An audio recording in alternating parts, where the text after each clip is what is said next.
Kisah Tikus Dalam Karung oleh Anton Permana dari Tanhana Dharma Manggrava Institute.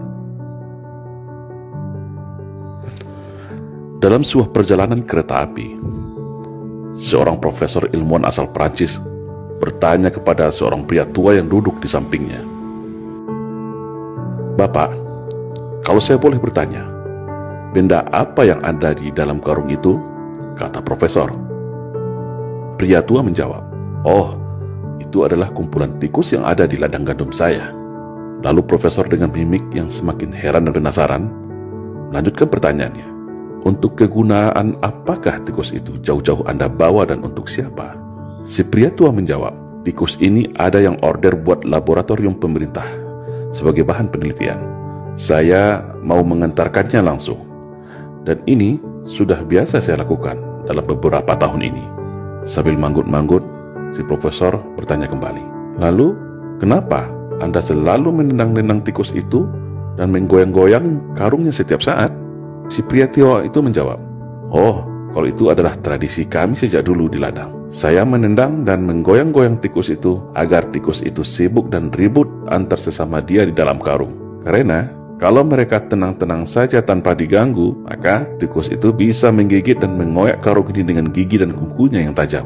Makanya saya goyang dan tenang terus karung ini, supaya tikus-tikus ini lupa kalau mereka sebenarnya punya senjata gigi dan cakar.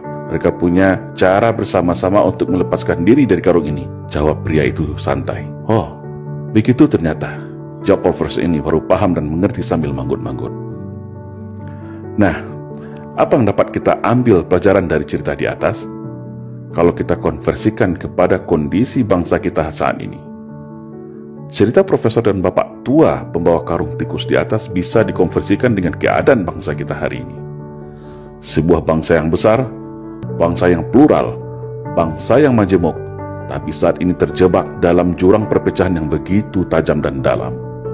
Ibarat sebuah piramida kehidupan, mulai dari puncak piramida, tengah dan bawah terpecah belah oleh ego dan kepentingannya masing-masing. Apakah ini natural? Apakah itu alamiah terjadi? Sebagai bangsa yang memiliki sumber daya alam melimpah seperti ini, sangatlah menggiurkan bagi para taipan dan negara maju yang haus akan sumber daya alam.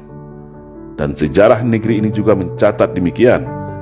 Sejak berabad-abad tahun yang lalu, bangsa lain silih berganti ingin mengeruk kekayaan negara ini. Dan cara yang paling aman untuk menjarah negeri ini adalah tentu dengan mengadu domba sesama masyarakatnya agar terpecah belah dan lemah. Para elit dibenturkan oleh kepentingan bisnis dan jabatannya. Pemerintah dibenturkan dengan rakyatnya. Sesama anak bangsa dibenturkan diadu domba dengan isu sentimen sara. Mayoritas versus minoritas, cebong versus kampret, radikal versus PKI, Jawa versus luar Jawa, dan liberal versus fundamental. Padahal semua perpecahan itu ada decision maker di belakangnya. Ada kingmaker yang merencanakannya.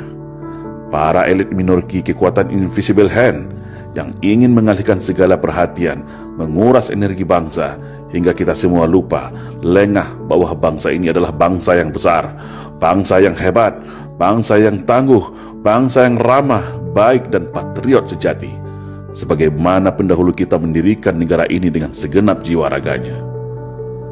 Setiap hari, setiap menit dan detik, ada saja isu permasalahan yang muncul seakan memaksa kita, menggiring kita, memancing emosi kita untuk terus berkelahi, saling mencaci dan saling membuli. Seolah tak ada lagi celah untuk kembali ke masa indah yang penuh kerukunan, ketentraman dan saling percaya dan toleransi. Yang agama satu tak recokin agama yang lainnya. Yang aliran berbeda tidak hakimi aliran yang lainnya. Suku lain tidak menghina suku lain. Kehormatan sara sangat kita junjung dan hormati. Tapi saat ini, isu sara seolah menjadi amunisi dan senjata untuk memecah belah anak bangsa. Akhirnya yang terjadi, sesama anak bangsa terjebak dalam jurang gelap perpecahan tiada henti, yang membuat para cukong, elit minoriti, kingmaker semua tepuk tangan dan tertawa sambil menghisap kekayaan negeri ini dengan tenang. Sudah saatnya bangsa ini sadar akan jati dirinya. Sudah saatnya kita semua paham arti dari semua perpecahan ini.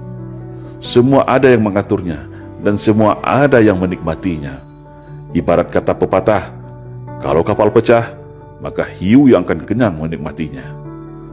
Padahal, mereka yang merancang ini hanya dari kalangan yang sedikit, tapi berhasil memecah belah serta membodohi kita semua dengan propaganda dan adu domba. Seperti pria tua yang selalu menendang menggoyang tikus dalam karungnya agar selalu ribut dan lengah. Sekarang, kembali kepada kita semua.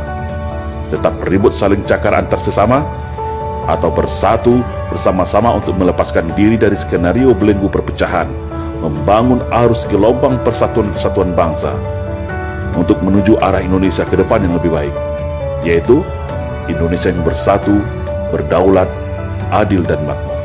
Salam Indonesia Jaya.